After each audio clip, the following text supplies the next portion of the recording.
Hello, fellow metal detectorists. I thought I'd do a quick overview of this new pinpointer I've just received. All paid for myself. It's not a sponsored deal or anything. And I just saw it on Temu for about £22. I think they're also on Amazon. This is in the UK. And they're made by a company called SUNPOW that do a few other detecting products.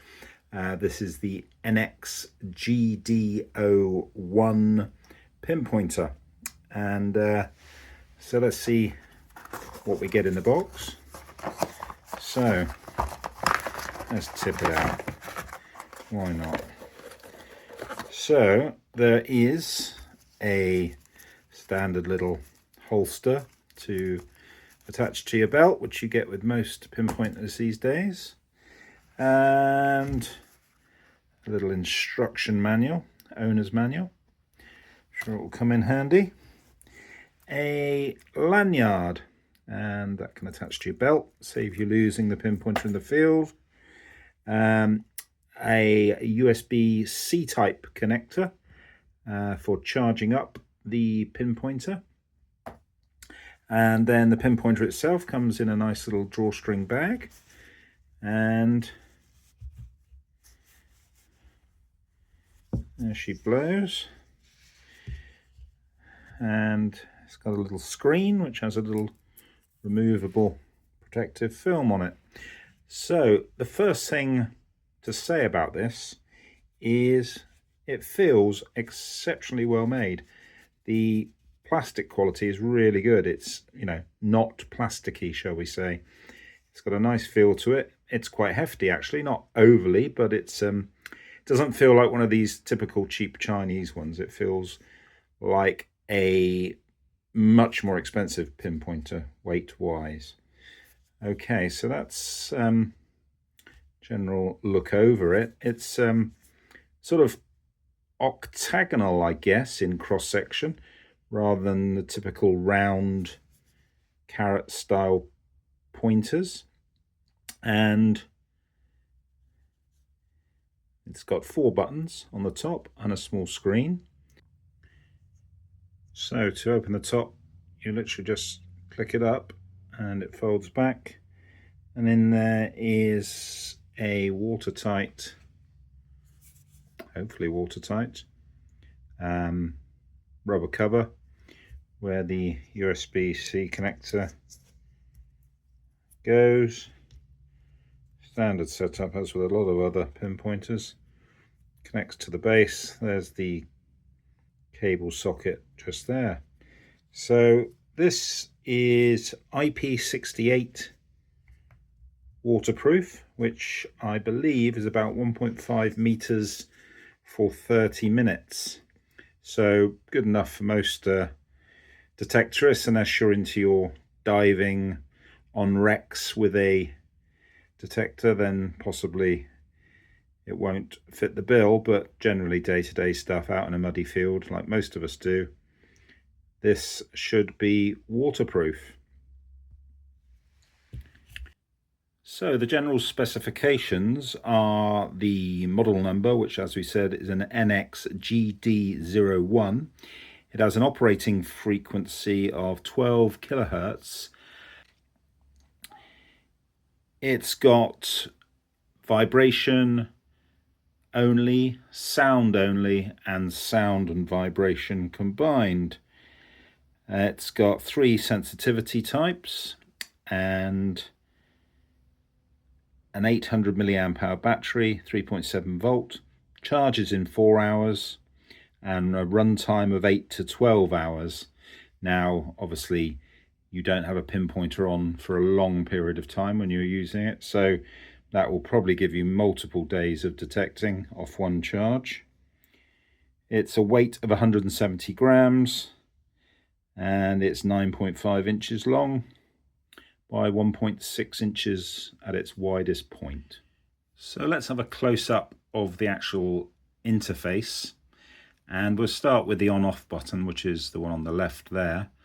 And if we press it, 1, 2, 3, so 3 seconds, and you get that tone, which means it's ready to detect. So that's a reasonably good startup time.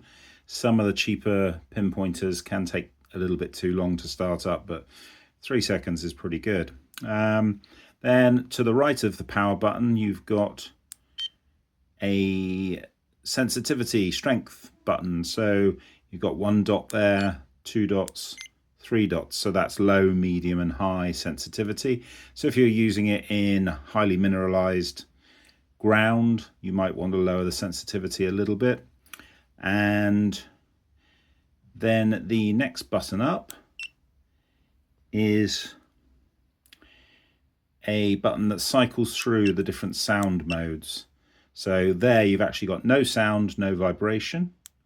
There you've got sound and vibration. There you've got sound only. There you've got vibration only. And it cycles back through. So very simple to use. And then there's also a light on the left button, and it gives you a steady light, and then you cycle through a flashing light, an SOS light, and a light off. So they're the key buttons, 4 buttons, and quite basic, simple operation. So in order to see the sort of depth this will pinpoint at, I've turned the device on and I've just drawn out a 0 to 100 mil scale on the end, and we can have a quick test with a few items. So I'm going to start with this very nice silver thimble, so quite a big chunky artifact there that I found detecting. So let's run it in from 100, and we've got it sideways on. So we're looking at about 55 mil for that thimble. Now what you notice with this, as you get closer, the pitch rises and the volume rises. And as you're right next to it, the volume does increase quite dramatically. So you can tell when you're right on the target.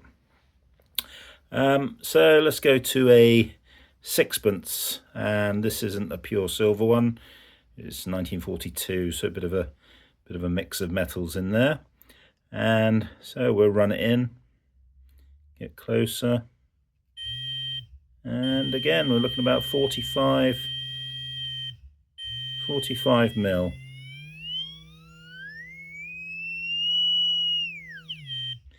And as we bring that in, we can look down onto the display, and you'll see the arrows show how close you are.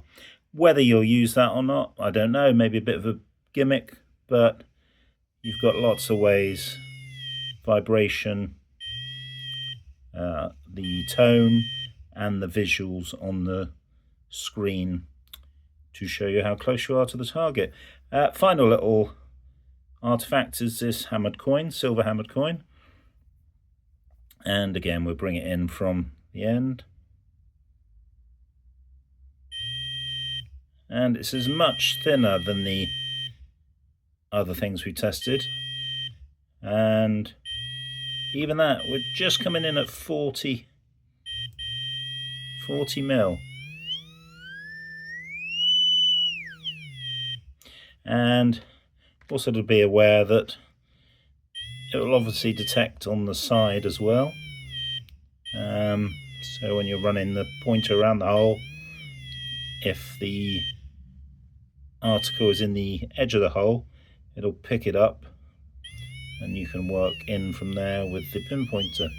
So pretty good range, I'd say. Very comparable to pinpointers costing many times more than that. How it works in the field, we'll have to wait and see, but just a little tester there for those of you that maybe can't afford a expensive pinpointer and just want to try one of the cheaper ones. It seems out the box to work quite nicely.